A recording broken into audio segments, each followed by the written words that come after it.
This is Based with Dez and Hiram.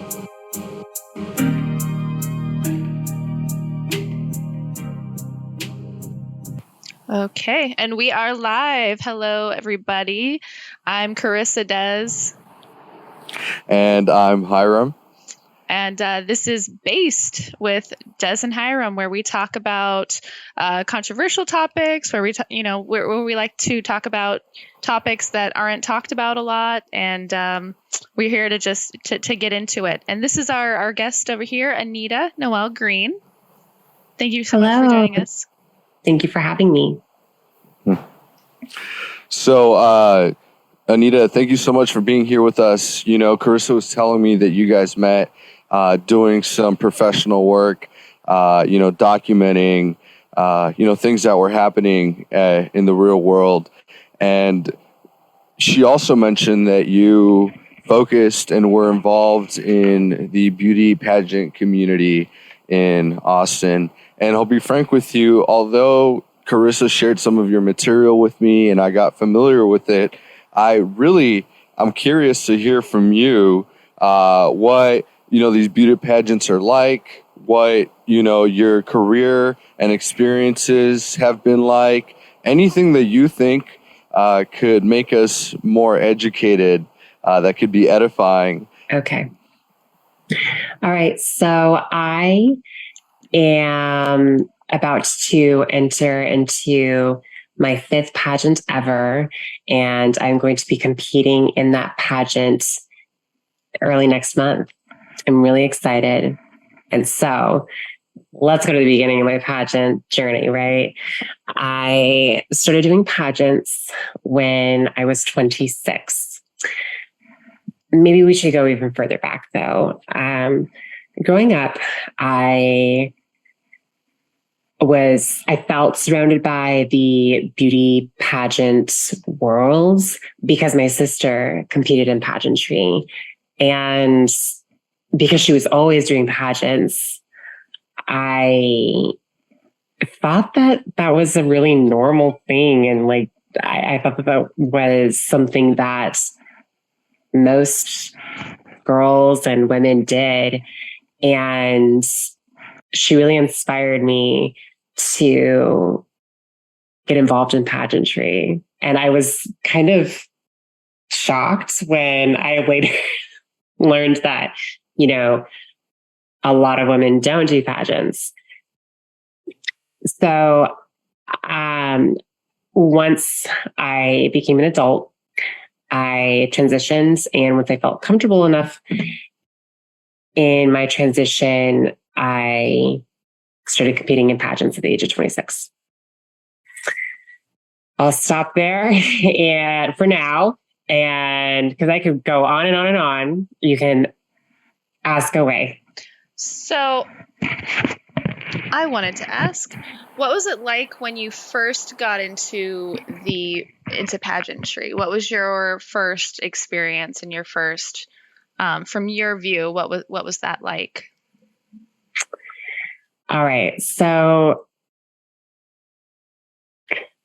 I thought that I was ready for my first pageant because I decided to exercise rigorously. Wait, I am so sorry to interrupt, but I really want to ask what these beauty pageants are like. Because I love what you're talking about, but I feel a little bit lost because I don't feel very familiar with what beauty pageants are like. And I'm sure, other people watching might feel confused about or might want to know what a beauty pageant is. If you just give us a little brief summary and then maybe take it on from there. So what is a modern pageant like is really essentially the question. Well, it depends on the system. And I am really excited for this upcoming system that I'm going to be competing with again. I competed with them last year and I'm going to be competing with them again because they have the approach to pageantry that I was really looking forward to the most. I feel like this is the pageant I've been really searching for, because my own personal message, I feel, is in line with what that pageant is looking for.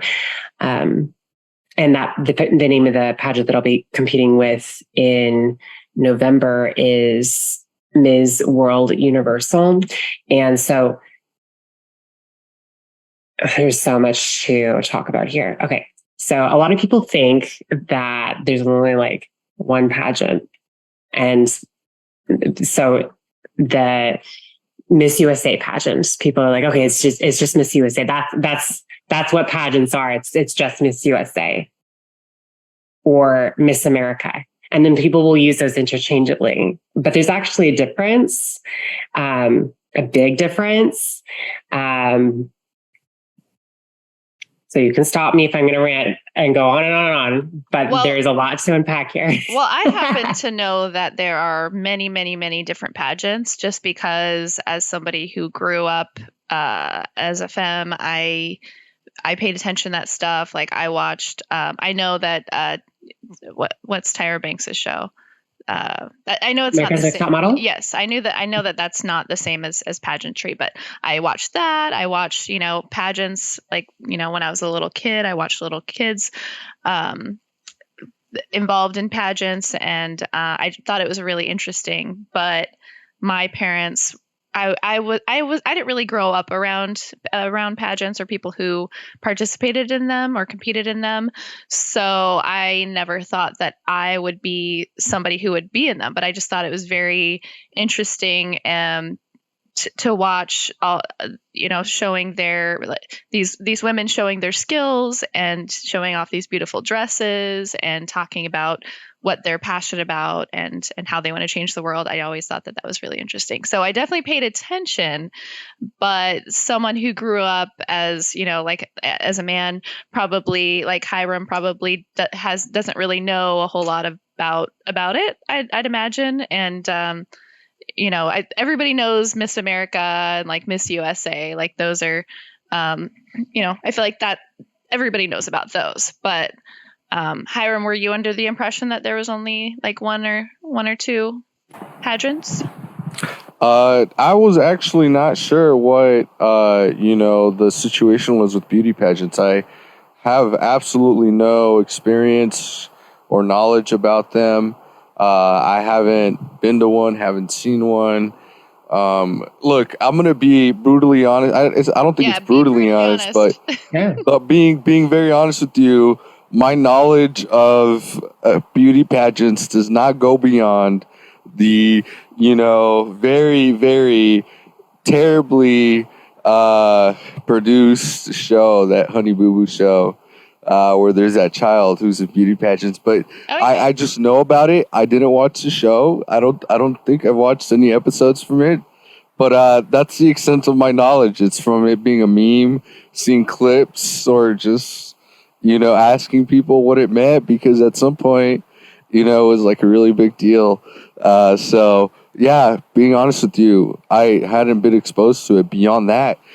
Growing up where I grew up, it's just not part of like Mexican culture. I feel I don't know of it happening in Mexico as frequently. I don't know. Maybe I'm wrong. Maybe there are other parts of Mexico that I'm unfamiliar with.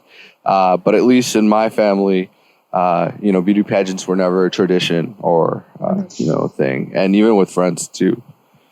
Yeah. Oh, I think that there's, isn't there like Miss Mexico and things like that? Oh yeah. Those were the women who I looked up to. I was like, these women are beautiful, and they usually wore like more colorful dresses. And when I was little, I lived in LA where Mexican culture was huge. So those Miss like Mexico and those gorgeous ladies were who I definitely looked up to when it came to like, being feminine, I guess. Everyone who is really experienced or has some pageant experience knows that you win an interview. And that doesn't necessarily mean having the best interview, but it means having a good interview.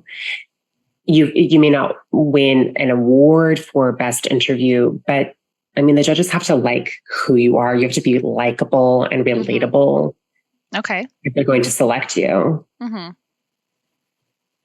So that is something worth mentioning. I will also mention that I think that I still watch the Miss USA and Miss Universe pageants, and they've really been changing the way that they do things. For example, you're really getting to know the contestants better on stage. They're doing a lot more talking, and it's not just the final answer. I will mention, okay, so I would like to say that every system looks for something different. And I want to mention that for example, Miss USA, they have a certain look, I think, that they go for. And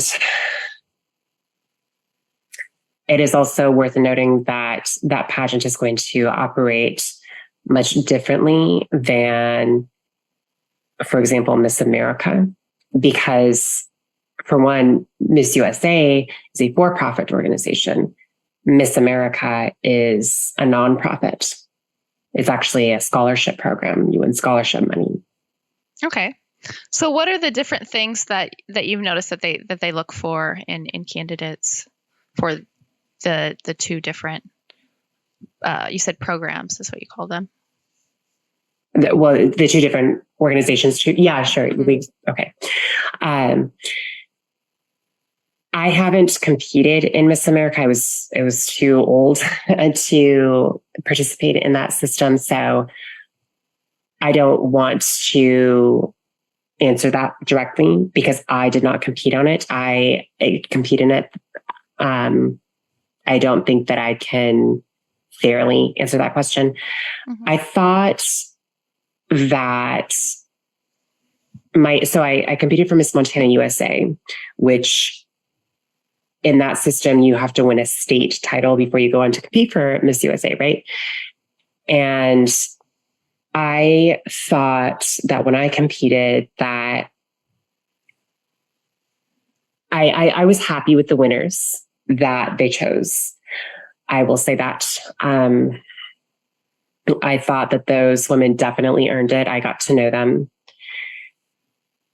They worked very, very hard. And so I'm not going to say that, it was rigged against me, just because I'm trans. Like I think a lot of people were actually expecting me to say that when that experience happened. A lot of people said that I was going to complain if maybe I complained in private because, of course you want to win, right? Yeah, but once I calmed down, I was just like, okay, it was fair. And that they selected those particular winners.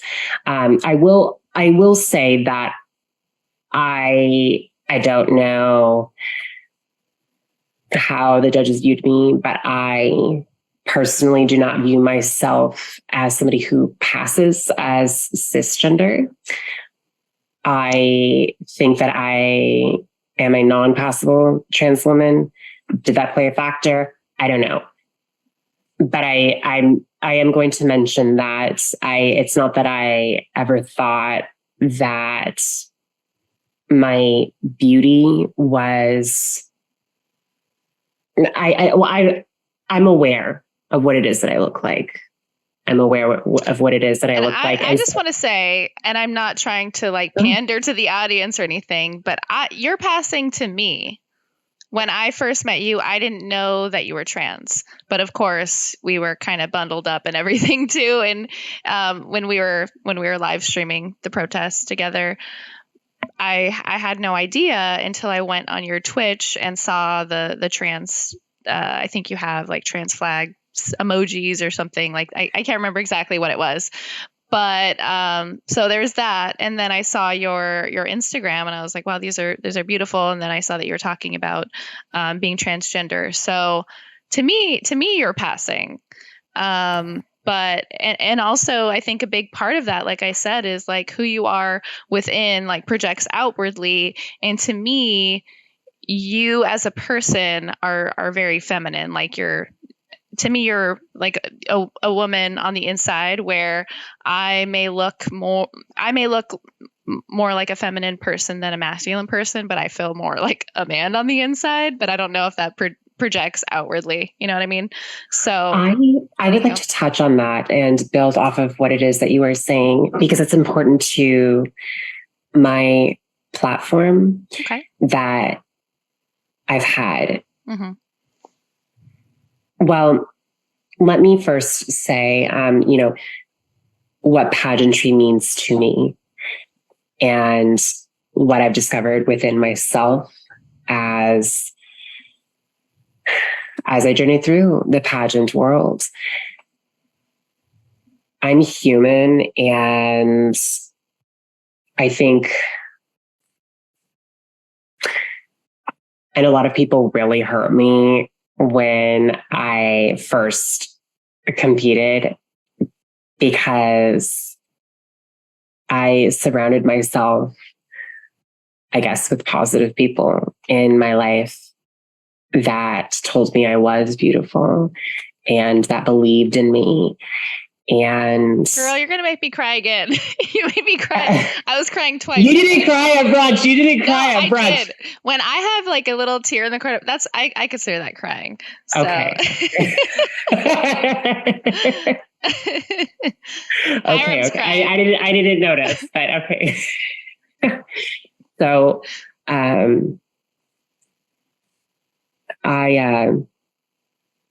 I really, before I medically transitioned, it was really important to me to find someone in my life. I really wanted a romantic partner eventually. Sure.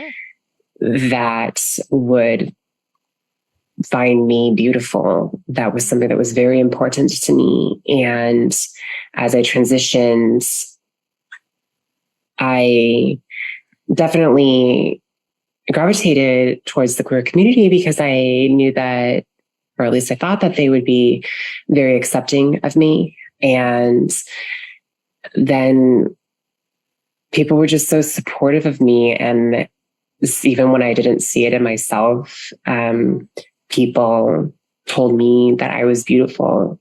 And I also want to mention that I now know, and maybe I'm getting ahead of myself so that I can get to this point, because I haven't always felt this way, but I now know that I don't have to pass as cisgender in order to be beautiful. And that is something that I discovered through pageantry. Mm-hmm. When I first competed, and I was weak, and I read a lot of the comments about the articles that came out about me because I received a lot of publicity when I competed in a big pageant, which was Miss Montana USA. And I also want to say that I'm thankful for the Miss Universe organization for giving me the platform to voice myself. That I think that it would be fair to say that I have received more publicity than just about any other contestant who has not won a state title within that system. I don't know if I can't think of anyone who has received more publicity. And so I'm really thankful that they gave me the opportunity to voice what was important to me. Yeah. And there were a lot of issues that were important to me, and I don't want to go into all of them, but when people were saying really negative things to me, again, it hurt, but I had to truly learn that, passing doesn't matter.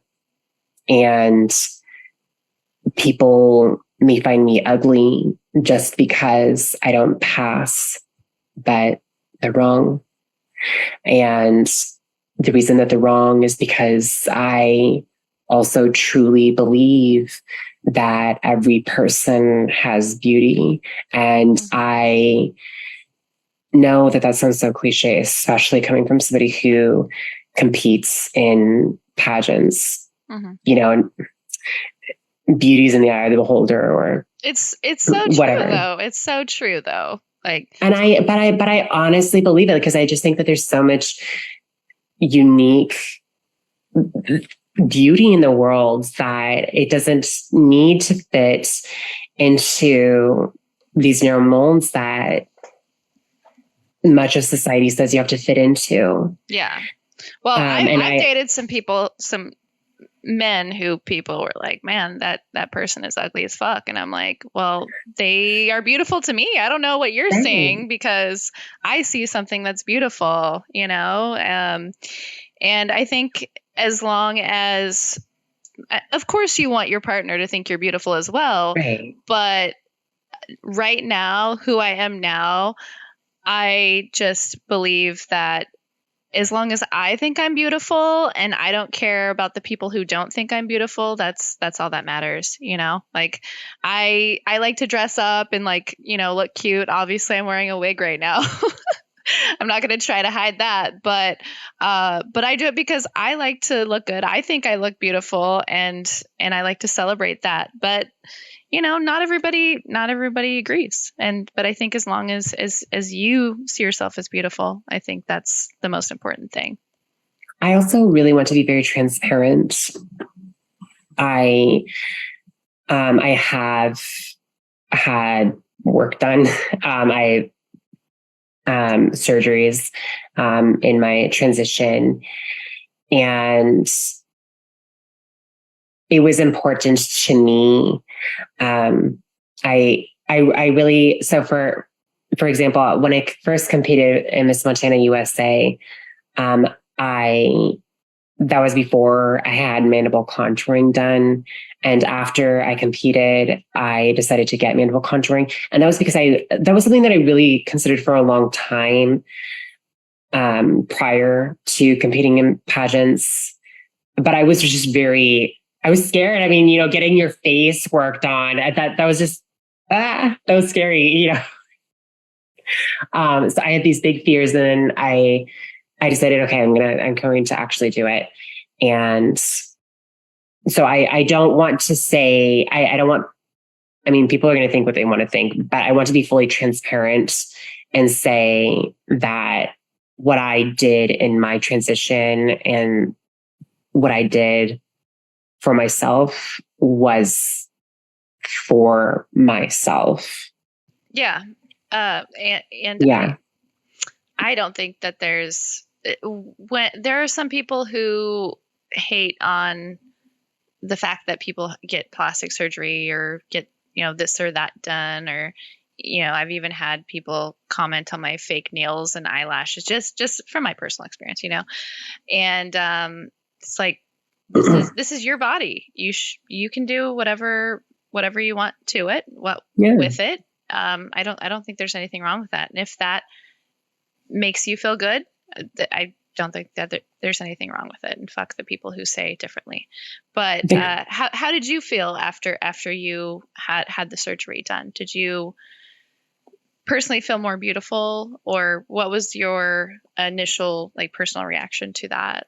I did actually. I'm actually very glad that I got mandible contouring done. I've had hair transplants, and I've had mandible contouring done.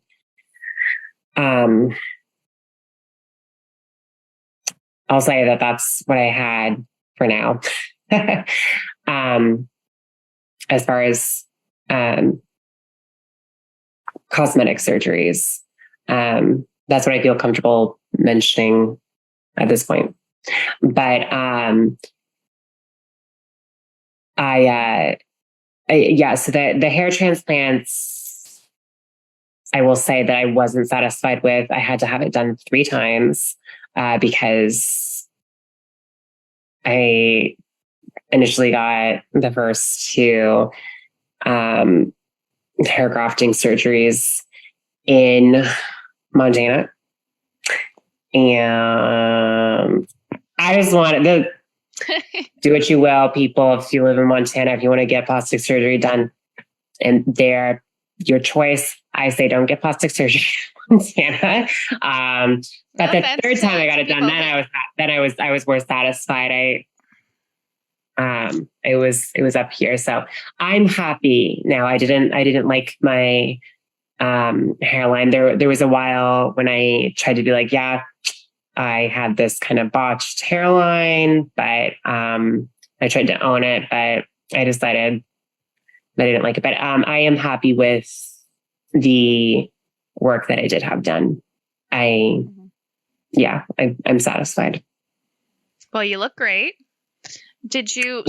Were you participating in pageants before you had these things done for a while? And what was the difference that you felt, or I guess noticed after that?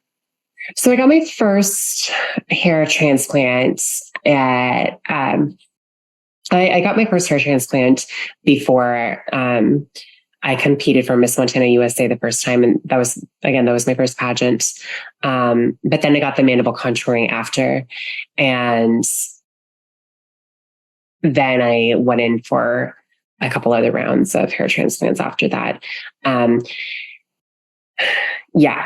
But I also wanted to mention that apart from that, I just because it relates to beauty and whatnot, I worked very hard to lose weight because that's what I wanted.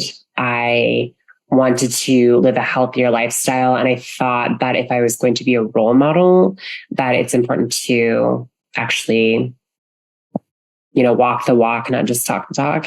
And I changed my diet and worked out very hard. And because for a while I was like, well, maybe I don't want to do that because it takes effort. Okay. And then I had a change of heart. So that's why I decided to go that route. I think that anybody can be beautiful at any size. So I'm not saying, I don't want people to think that I'm saying that, you have to be a certain size in order to be beautiful at all. I just wanted to be healthier, and the way that I was living my life was not healthy. So I want to make that clear. So then I also wanted to mention that the first time that I competed in a pageant, I did not do well.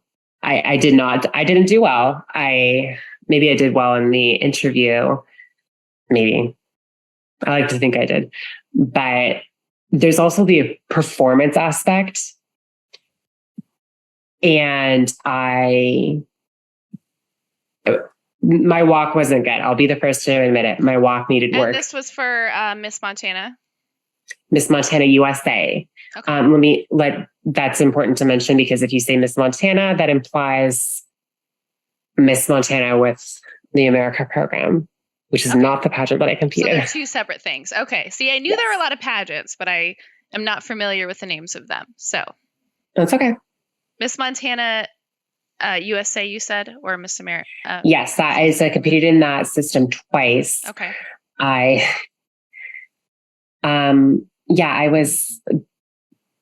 was actually asked to come back to compete for Miss Montana USA a second time because I received so much publicity. And then there was talk of potentially doing I'm going to say it. Okay. There's talk of actually doing a reality TV show and they wanted me to be a part of it. Okay, I've grown a lot. Okay, I would not do. I would not. I don't think I would do a reality TV show now. But okay, I did. I wanted to do that at the time. But that was an incentive for coming back that ended up not coming to fruition. And if you like reality TV, that's great, but I just don't want to do that for myself. Anyway, I think I did better that time when I did Miss Montana USA the second time. And then after that, I went on to compete in the Miss Earth organization in the elite division.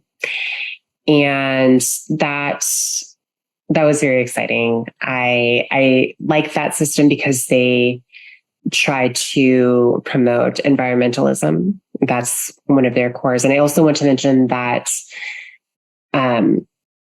there are 4 major pageants in the world, and they are the Miss Universe organization. There's Miss World, there is Miss Earth, and then there's Miss International. And so I was honored to compete in the Miss Earth organization in the elite division. I just realized my mic was off when I tried to say that, but I said I didn't realize that there was a Miss Earth or Miss World. I thought, I guess Miss Universe is probably the biggest one, I'd imagine. In the United States. Okay. Miss World is more popular in Europe. Okay. Oh gosh. So what are the? That reminds me. If we have time, I would love to revisit Miss World because I was about to go into a whole thing on Miss Universe, but let's stick to the topic. I was going to say, like, what qualifies you for Miss Universe? Like, what if you lived on the moon, like a moon base? But let's get into that when we talk about aliens. Okay. Hiram. Well, let's first colonize that first, and then maybe we can revisit this discussion. I mean, I'm not a colonizer. I am just happy wherever you put me. I'm not about to take over the moon right now. But yeah, I'm curious in the future to learn about if there actually are people on the moon, if they can compete in Miss Universe. But that's a whole different topic. Hiram, do you have anything? Not that I think I could add to the conversation, but well, we're absolutely at some point going to get sponsored by BuzzBalls, Carissa. What flavor do you have? Actually, I really wanted it sponsored by BuzzBalls. It's a women-owned company, and I've been trying everyone. This is the pineapple colada chiller. Hashtag not sponsored yet. Not yet. Hopefully they're watching. No, actually, BuzzBalls reposted one of my the story that I tagged them in. So we're on our waves. Heck yeah. Anyway. So program. Back to the program. No, I really wanted to, first of all, thank you for sharing a lot of, I think, vulnerable stories and things about your career in beauty pageantry.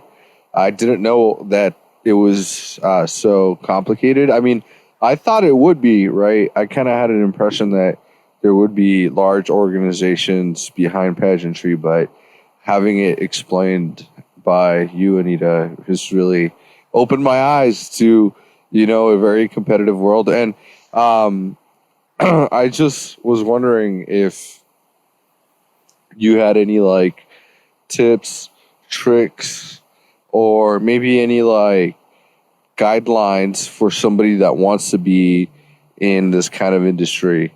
What if somebody wanted to be in beauty pageants and wanted to win? What would it take?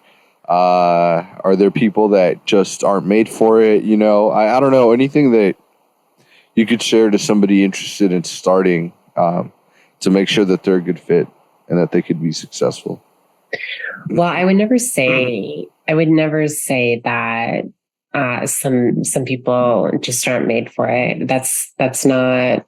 I would never say that. And if anybody says that to somebody, I take great issue with that.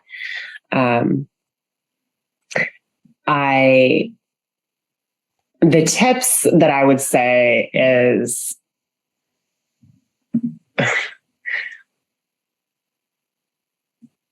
well, I just know that for me, I really needed to work on my walk. I really needed to do that. Work on your walk. Maybe you're lucky enough to naturally have a graceful walk. Not me. I was not one of them. Not I was not one of them. I know that. Okay. Any haters out there listening, I know it. Okay. And I think I've got my walk down now. I hope. I actually got a pageant coach for this. That might be I'm not a pageant coach. So I'm going to, I don't know if I should give anybody any tips. And I'm not going to say to you something. I don't want to say like, just be yourself, because it's so cliche. I hate saying it. I mean, I want to say it like, be your authentic self, but I feel like it just comes across as cliche, and I hate cliches. Yeah, even I do too. I hate cliches too, but it's like, if people keep saying it, then it must be true for a lot, not everything, but for a lot of things. But yeah, when it comes to walking, my grandma even was like she saw, I went to a fashion show and there was like a little runway, you know, where you could take pictures. And I wasn't one of the models because I heard about it last minute, but I got to meet a lot of models, like the most like popular runway models in Portland, and like the most popular fashion designers in Portland. Like, it was really cool. I didn't even realize I was a VIP until at the end of the event, but I at least got to hang out with them and hear their stories and everything, and walk this little red carpet runway with some of them, even though I wasn't like in the main fashion show. But my grandma saw some of those videos and she was like, "You need to work on your walk." And I was like, "Grandma, that was my first time, okay?" But I think for most people it doesn't come naturally, you know, especially in high heels. Like that's a whole thing. But so okay, let's get back into it. Let's dive a little bit deeper. Did you have, as a trans woman, did you have any role models who were in pageantry who you could look up to and who could give you advice? Because I know that you were the first openly transgender woman to be in Montana's, what is it called again? Miss Montana USA. Miss Montana USA. I need to study these to be like, I feel like it's okay. It's okay. It's like, it's really, there's a lot of history to it, actually. So when I competed, not really. There was Jenna Talikova, who was a huge influence in the pageant circuit. She was outed as transgender, and then she received a lot of publicity. She was interviewed by Barbara Walters. And this was back when Donald Trump used to own the Miss Universe organization. And he no longer does, by the way. A lot of people think that he still does own it. When I competed, he did not own it. But that was, she was the only person that I knew about. There are transgender specific pageants. But I didn't seek those out. I didn't.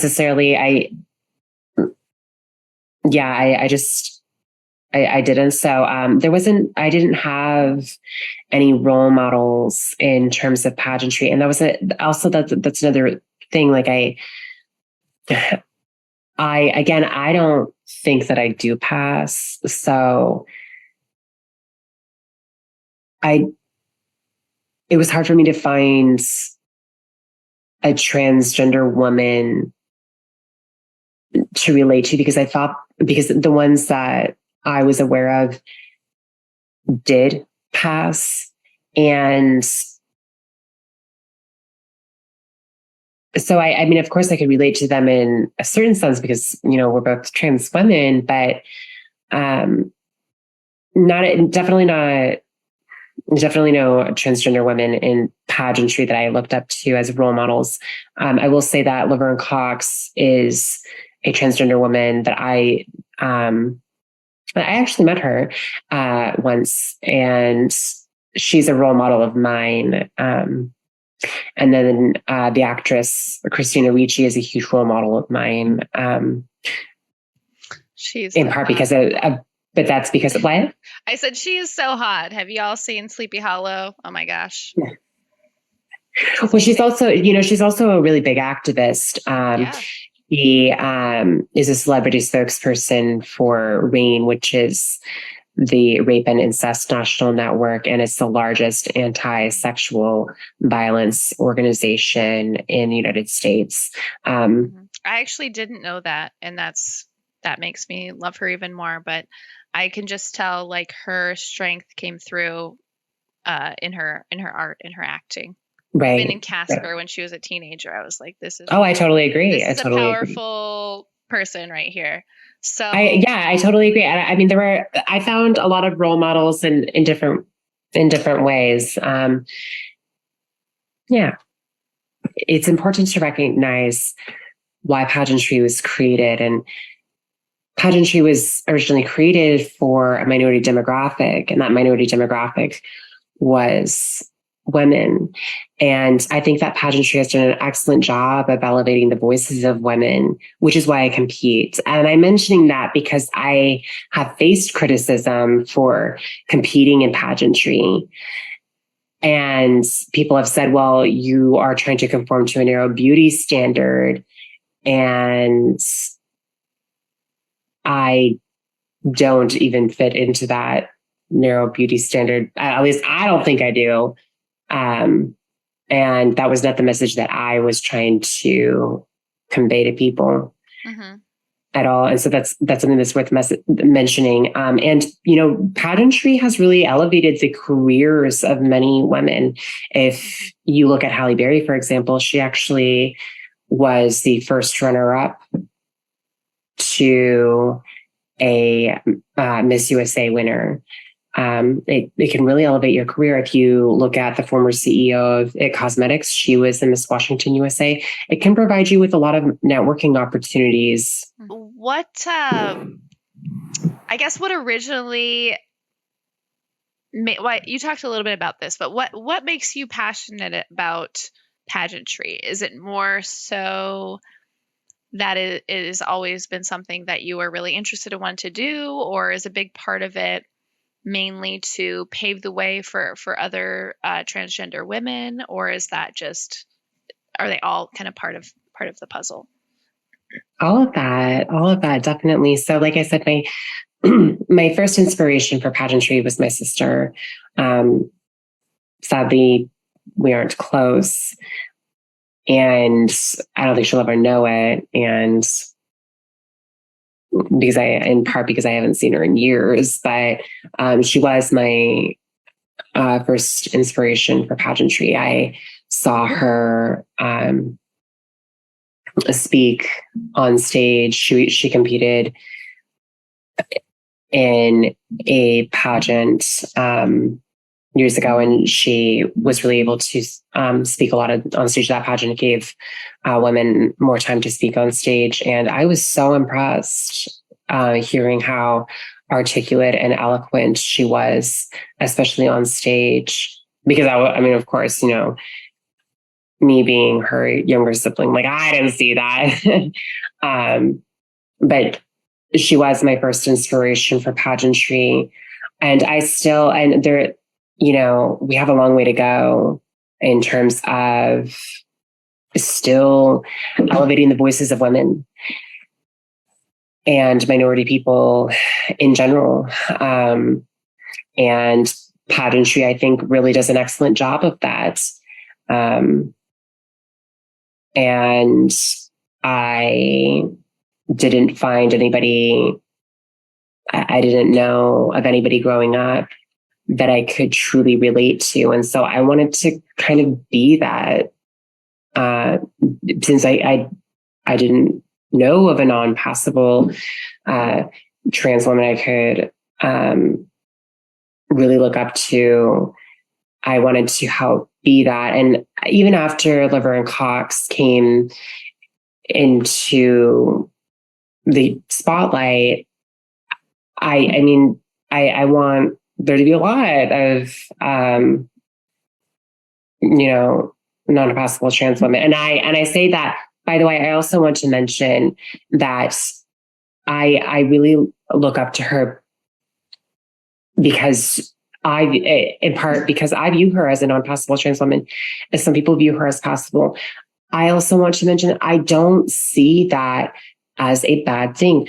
In trans culture, a lot of people take offense to not passing. And I don't say that as a negative at all, because what I'm trying to tell you is that there's nothing wrong with that. And you are beautiful, even if you don't pass.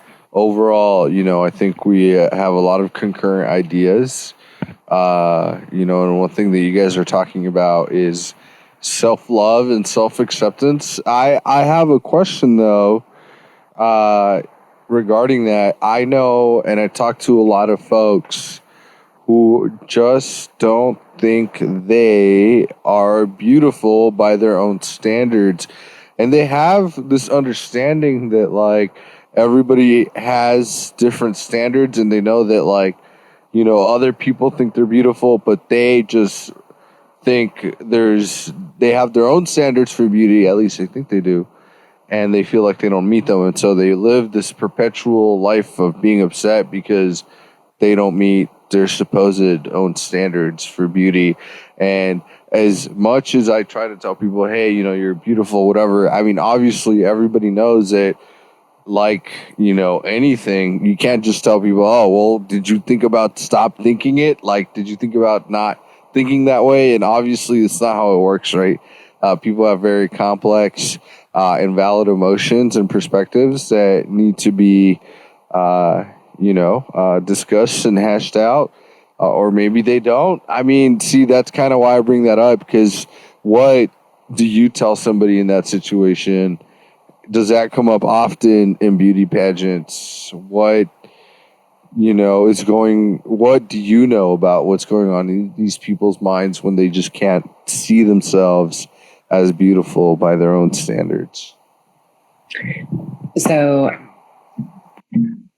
going back to when I competed for Miss Montana USA, when I had a lot of people making fun of me because of the way that I look, they said things like, you look like a man and you don't pass, you're ugly. And it hurt at the time, but then I was just like, okay, you know what? Maybe I am. Maybe I do. Look in your mind like a man. Maybe that's what you think it looks like. Maybe that's what you think a man looks like. Maybe I don't pass. Maybe I am ugly. I kind of decided that I was either going to let it completely crush me, or I was just going to own it and let me define myself. And I say that this is what a woman looks like. This is what femininity looks like. I get to create my definitions for myself, and I get to decide what I think is beautiful. And I think I'm beautiful. I know I'm beautiful. And if you disagree with it, I just say, well, it's okay to be wrong. I want to hear maybe one last thing about your experience being a openly trans woman in pageantry. Do you have any kind of last things that you really have been wanting to talk about? Well, you mentioned, what has my experience been like as a trans woman, the trans aspect. Okay. I felt really weird about, I always feel like weird about posting that kind of stuff because I want to just say like your experience as a woman in pageantry, but at the same time, I think your story has more depth because you like people who are part of oppressed communities, women, queer people. I think their story it goes a little bit deeper. So I think, and I think trans people and other queer people would rather hear your story, and because they we want to find people to relate to. I totally get it. But sometimes, yeah, sometimes I feel like it could be like that. Maybe to some people, it's like, oh, that's Anita. She's trans, by the way. She's trans. Yeah, like that's you don't want it to be your whole identity. Trans. That's all she is. She's trans. No, definitely. But I so like, and even when I'm talking about that myself, it's just like I feel like I can even convey that, like, I'm trans. Yeah. So I don't feel like I even need to say, hey, guess what, guys? I'm non-binary. But I think talking about it does help other people who may feel the same way, who who may want to come out in the future. So right, it's like it's a form of activism, really. Mm-hmm. Being loud about who we really are. So yeah, I think it's important for queer people to be loud. I think that's my responsibility as a queer person, like gender queer and queer romantically or whatever, is to talk about it, even though, yeah, it can be embarrassing sometimes and it can make myself or make other people feel uncomfortable. But for me, and not everybody, but I feel like it's my responsibility. And I really appreciate that you are loud about the fact that you are transgender, because like I said, I didn't know that you were a transgender until I, saw the transgender flags, which I didn't even know what the transgender flag looked like until very recently. Like Portland opened my eyes. And like the funny thing about it is like I remember my dad saying like, you're going to Portland. Are you going to stop shaving your armpits and like, is there non-binary or whatever? And I'm just like, I don't know, maybe. So I don't know. Like Portland's very Portland culture is very accepting, and that is one of the reasons why I love it here. Anyhow, back to your story. Okay, back to my favorite topic, which is me. All right. Okay, so as a trans woman, the contestants have been pretty accepting of me. There haven't been any contestants that said anything to me indicating that they weren't accepting of me as a woman. They had no problem with me competing alongside them. That was really wonderful. I think that a lot of people have a stereotype about pageantry that, it's very catty. And that has not been my experience. It really hasn't. And people have said, well, they're like, well, and maybe this is just trolls being trolls. And people have said, well, that's because you're not a threat. And because they're like, well, you didn't have a chance anyway. So, that's why you didn't experience that. But I genuinely don't think that was the case. Like I was really happy for the Miss Montana USA when I first competed. Her name's Danny Walker, and she. By the way, if people want tips, that's a great place to go. She has a YouTube channel very dedicated to pageantry. That's her life. And I was very happy for her. And I didn't think she was catty. And then the next winner, I liked her as well. And then so we'll start. I'll stop there for now. So I had no problem with the contestants. I felt like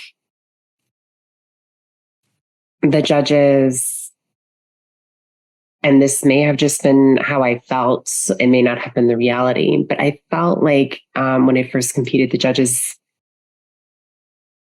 looked negatively upon me, in part because I was trans, because, you know, it was so out there, and because, again, I don't think I pass, that maybe they thought so too.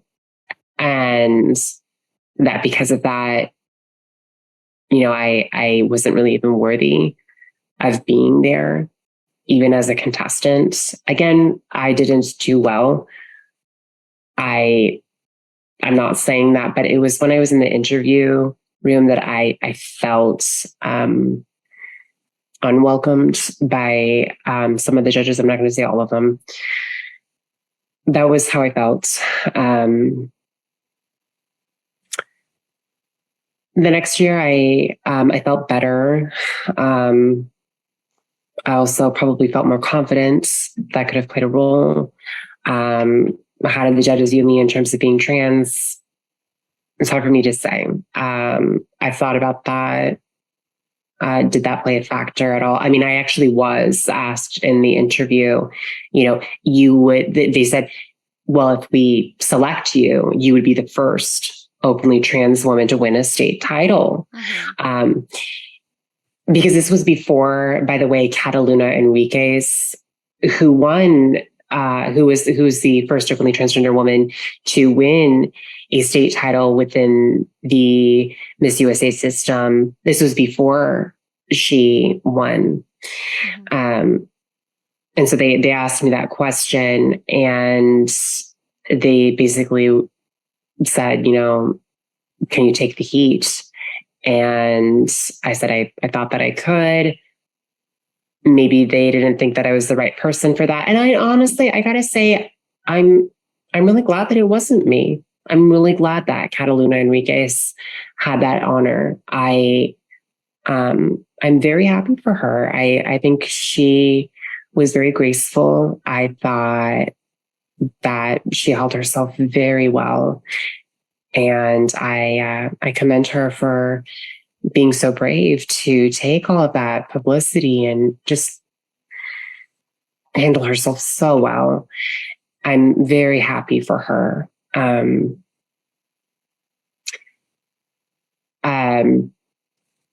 When I competed in the Miss Earth organization, afterwards, I wanted to do better. I'm going to also admit that I could have prepped more for that one,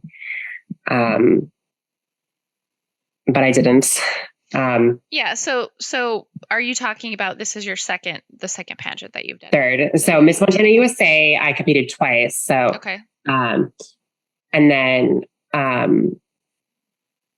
the Miss Earth organization in the elite division, that one happened. And then I won. I was really happy because I won an award in that one, and that was Best Evening Gown for a non-finalist. Sadly, I didn't make it into semifinals, but I was really happy, and I was just like, you know what, I earned that. Yeah, it was flattering to me because I was just like, that's a big win. Thank you. I was like, this is a good gown. I know it is. I know it is. Yeah, it's like one of the very first pageants you did, and you won something. I mean, that's pretty impressive. And not every system does that. You know, people might say to me, well, that was just a pity award. And I was just like, no, it wasn't. I've got a good sense of style. Mm-hmm. And this was validated. Okay. Um, I earned it. I And had an award for it. I have like a physical thing that says says yeah. Yes, you know what? Yeah. If I was, okay, I didn't even think about it, but I wish that no, that would have been too dorky and too like cringy. Oh my God, if I just had a, by the way, I just keep it here on my desk. You have it behind you on the wall. Yeah. That would be okay. I mean, Um, I love people promoting themselves, you know. um, well, Hello. I was also going to say that I don't think that I genuinely don't think that me being trans played a factor in the Elite Miss Earth pageant that I did. And I did get feedback after, and because I wasn't exercising, for example, and I was just, I wanted honest feedback. I was just like, and so I asked one of the judges, I said, well, I was like, I hope that you can be honest with me. And I said, I'm looking for feedback so I can do better. I said, did you think that, I said, did my weight play a role? And then she said to me, well, I think that we could all lose a little bit of weight. And, but at the end of the day, it's a beauty pageant. So I kind of interpreted that as like, yeah, you were too fat. And I wish that it was like, you know, your weight doesn't matter. But I wanted to know like what it was that like I could have really done better. Like, was it really that, or was it something else? But that kind of said to me like maybe my weight did play a role, and that was a little disheartening. But then I was discovered by the Ms. World Universal pageants, and they reached out to me and they invited me to compete in their pageant. And I'm very honored to be competing with them because they don't care about your weight at all. And they size, weight, height does not play a factor. They don't care if you are cisgender or transgender. I think that this is the pageant that I've really been looking for a very long time. They have pillars that I truly believe in, and their pillars are diversity, inclusion, philanthropy, and belonging. That's something that really resonates with me. And I mean, and I'm honestly not just saying this in the off chance that like, you know, they see this, but I really believe in it. And this is something that I truly like. I mean, I liked the Miss, I don't get me wrong, like that there were certainly aspects in the other pageants that I competed in. I liked that. There are definitely things about Miss USA and the Miss Universe organization that I definitely really liked. And then the Miss Earth organization, there are wonderful things that I really like about them. For example, I mean, they really promote environmentalism. But I think that this pageant is best for me. This particular pageant that I'm competing in is for me. And I think that maybe that is something worth noting, that not every pageant is going to be for every person. That's something that I've discovered along the way of my pageant definitely journey. that makes sense. And I do want to say I have watched pageants, and I get the feeling that a lot of them are just saying that they care about world peace and figuring out like global hunger and all that stuff. Like it doesn't feel real. But when you say it, I know it's true because I've seen you in action and I've seen you passionate. You know what, that's valid. I think that's valid. And I was actually going to mention that segues into what I was going to say, and that I also really like this organization because they don't require you to have a platform. Some pageants require you to have a platform. And I think that that's kind of what you're getting at. Like, people say that they have this platform that they believe in, but it's so disingenuous. It's like, okay, come on. Like, you're just here to compete in the pageant. Like, you don't care about the platform. But that's what's so wonderful about this is Ms. World Universal doesn't require you to have a platform. I actually do have a platform because it's something that is so personal, deeply personal to me. I had one last year, and that was, I was trying to promote that, my platform was every person has beauty. And the reason that I chose that platform was because I was trying to convey that you don't have to pass in order to be beautiful. But I felt like that was very specific to my demographic. And I still believe in that message. I just wanted to have a platform that I think more people can relate to, and actually everyone, I think, can probably relate to. And so I was really hesitant to choose it initially, but I was just like, you know what? I'm going to do it. And my platform is promoting anti-sexual harassment. I am really passionate about specifically RAIN, which again is the Rape and Ancestral Network. I actually originally found out about that before I knew about that organization. I knew who Christina Ricci was, and then because she's a celebrity spokesperson, and I found out about this from when I was a kid, that she was a celebrity spokesperson for this organization, and I am a survivor myself. And so this is deeply personal to me.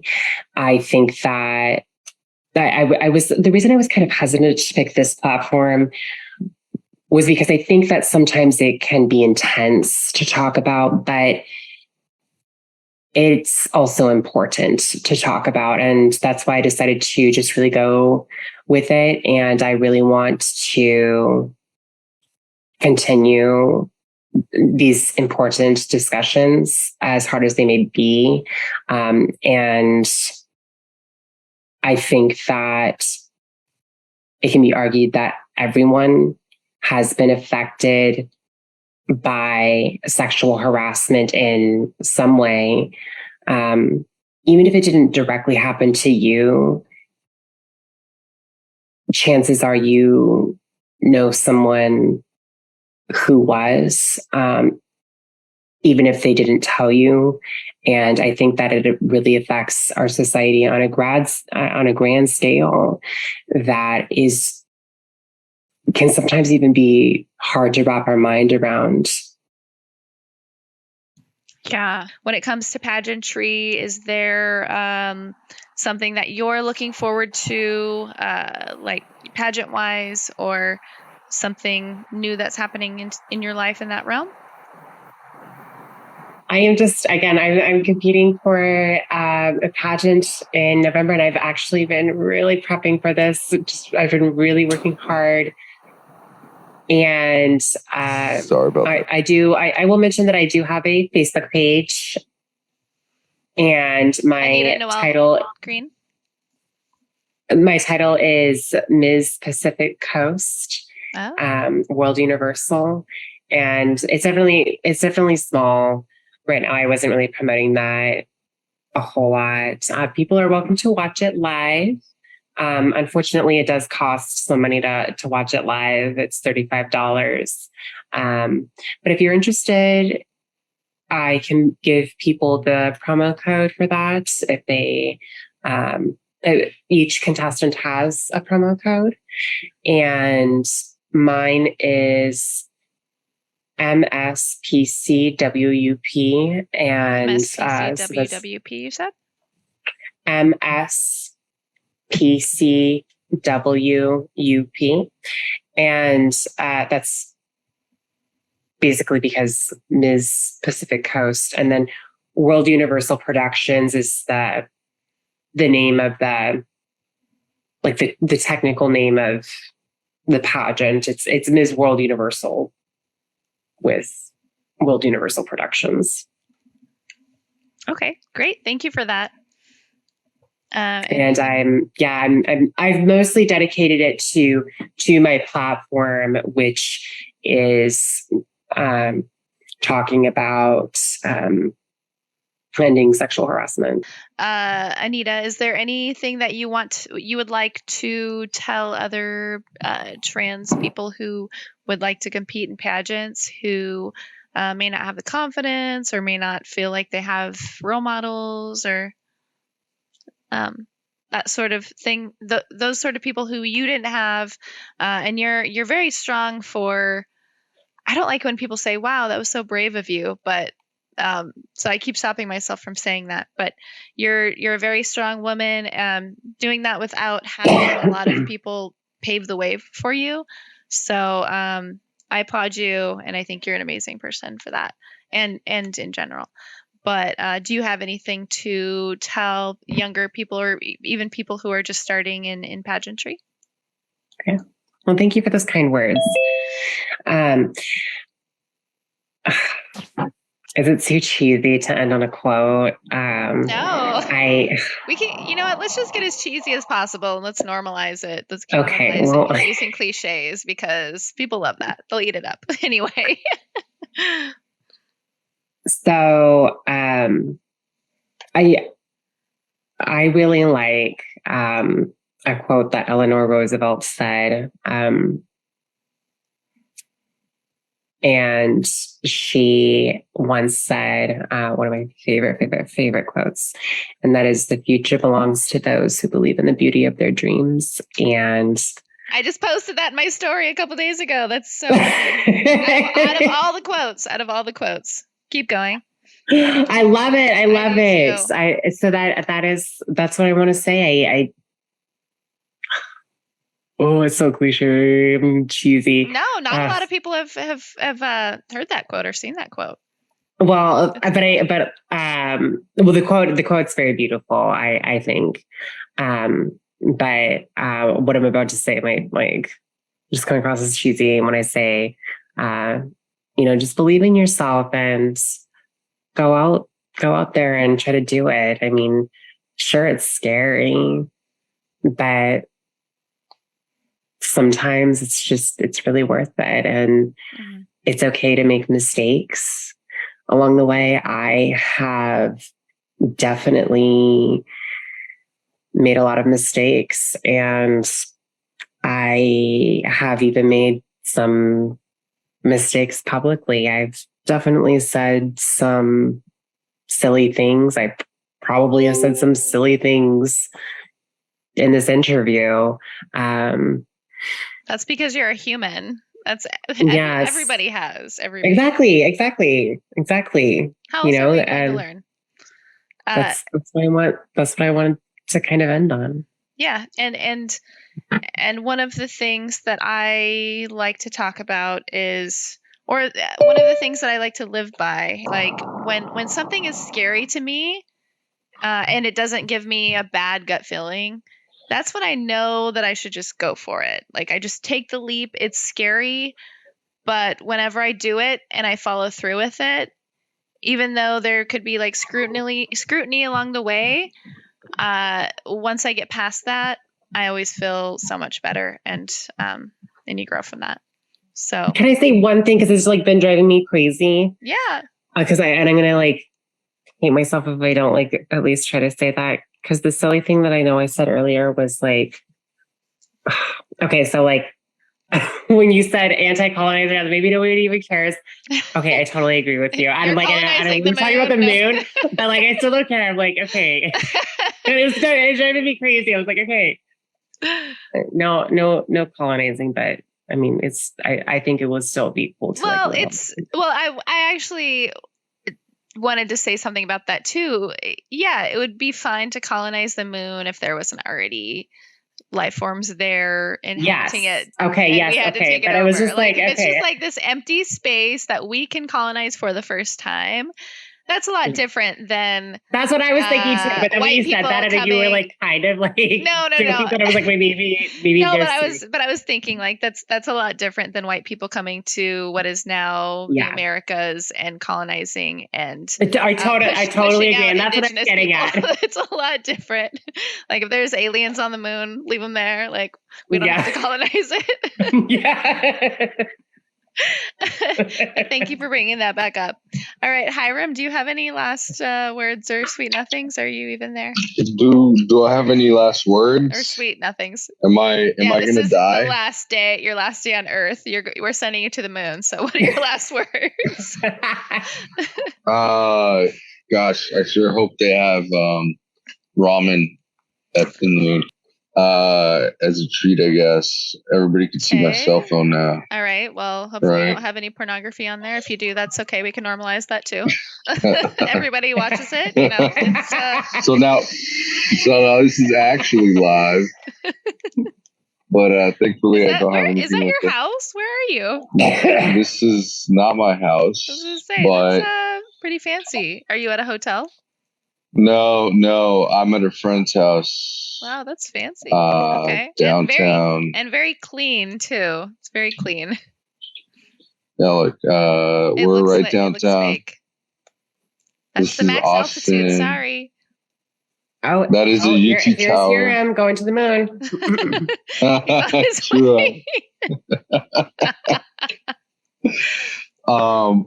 So that's called the UT Tower.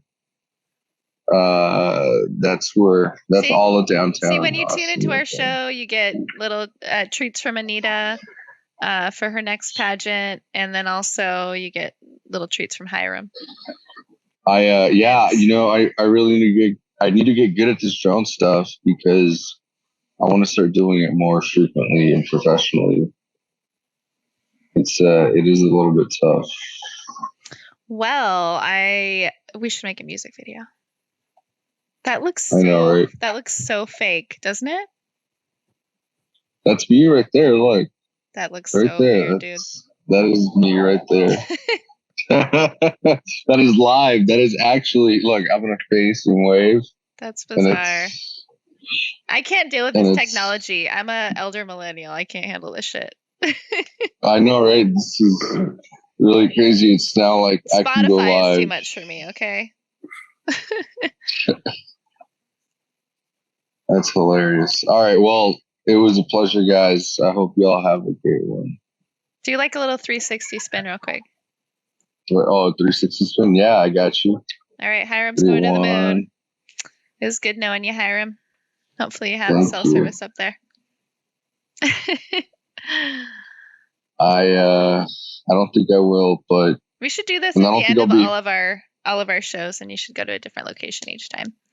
A live aerial view of this someplace in Austin. Mm-hmm. Yeah, that'd be sweet. Actually, just dox myself. So okay, well, so one secret that we're letting out of the bag is that I usually don't like to talk about projects before they are actually happening, but for the people who are still watching, which is probably just 2 people. Are there? Oh, there's a few still. Okay. We are planning on doing our show, but in different locations. And we want to go to like Puerto Rico and talk to the people about what's happening with their political climate and everything. And that's just one example. And we want to talk about the clean water crisis that's happening in the U.S. We want to go to places where that's happening and kind of put a spotlight on that and interview people. So if anybody has any ideas of places to travel to, that is something that is that's in the works for us. We need to figure out how to raise funds. So if you have any ideas for that grant wise or whatever sponsorship, let us know, because I think that would be not only fun for us, but also educational and something that a few people are doing, but there's not a whole lot of that out there. So traveling journalism that's not in a war zone. And independent journalism as well, which I think is very important, because we're pushing the agenda of the people and not pushing like any rich people or government agenda. We're just showing the world as it really is, and I think that's important, and that's something that all three of us do. So great job, us. Anita, are you go ahead. I just wanted to say, if there is really, there's a pageant movie that I saw that I enjoyed watching, and it's called Misbehavior, and that's actually based on a true event in which Bob Hope was emceeing the show, and there were some people there who were against pageants. And then it also really showed the perspective of the woman who won, who was Miss World's first Black woman to win. And that was just so historic. And so it also showed her perspective as well, and what she had to say. And I really loved that. I thought that was very powerful, because that was something I could relate to, because like some people have criticized me again for competing in pageants, but I had my own reasons for doing it that I thought transcended societal norms. And that was something that was really important for that organization, and that woman in particular, because she was saying that there has never been a Black woman to win, and it's important to say that Black women are beautiful too. Mm-hmm, definitely. And Misbehavior, check it out. It's really good. Misbehavior is the name of the movie. Is that the name of what the woman calls herself in that, or no? So it is again, it's based, it's a fictionalized movie of a true event. Mm-hmm. I actually had that. But I want to say it was Jennifer Houston. I hope I'm not getting that. Yeah, Jennifer Houston. Yes, she was. She became the first Black woman and the first woman from her country to win the title. Very cool. Well, I was just thinking of that name, and was like, as a stage name, Misbehavior. I hope nobody takes that. I want to use that. So I was just making sure that it wasn't like a real Black woman who used that name, because I don't want to steal that. Black people have already had enough cultural things stolen from them. So I just wanted to be clear on that. So, but if you see Misbehavior around, that's me. Okay. Other than the movie. All right. Well, it was so nice talking to you. I'm glad that we got to get into it. And I think we talked about a lot of good things. Hiram, what is that noise?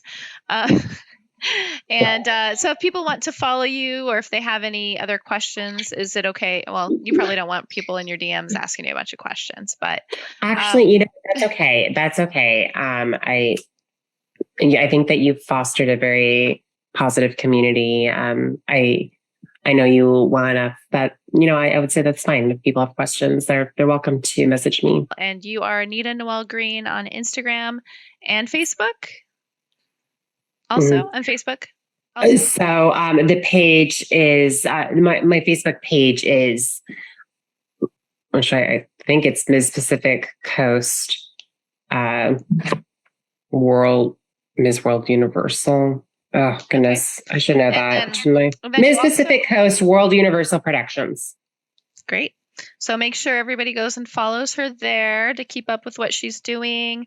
She's doing big things. There's a lot of articles out, which we could have shared, but maybe another time. You can go out and look her name up, and you can find all the articles to see what she's been up to.